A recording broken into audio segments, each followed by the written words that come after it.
स्वर कोकिला भारत रत्न लता मंगेशकर हम सबको छोड़कर पंचतत्व में विलीन हो गई, लेकिन उनकी जादुई आवाज हम सभी के दिलों में हमेशा बनी रहेगी। कल मुंबई के शिवाजी पार्क में राजकीय सम्मान के साथ उनका अंतिम संस्कार किया गया।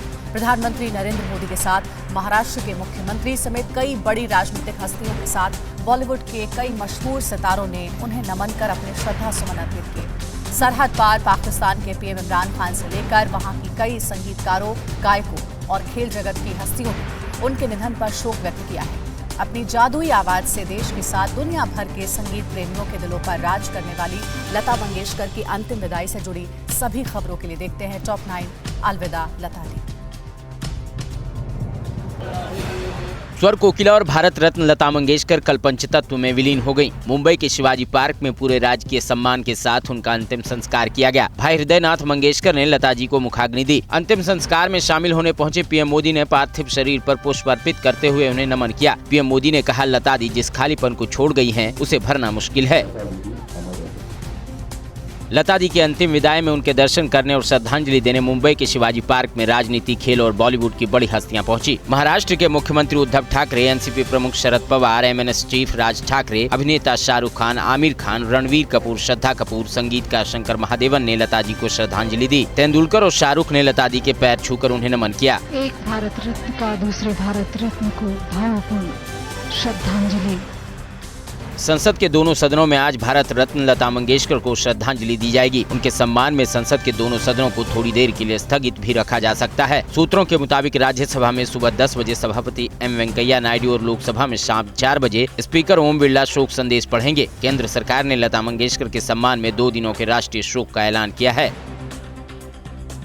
लता दी की अंतिम यात्रा से पहले कल सदी के महानायक अमिताभ बच्चन ने उनके घर पहुंचकर उन्हें अपनी श्रद्धांजलि दी। अमिताभ के साथ उनकी बेटी श्वेता बच्चन भी थी। सुर साम्राज्ञी को याद करते हुए बिग बी ने कहा कि दर्शकों की वो आवाज हमें छोड़ गई है। लता जी की आवाज अब स्वर्ग में गूंजेगी। लता दी ने अमिताभ की कई फिल्मों में यादगार गाने गाए हैं।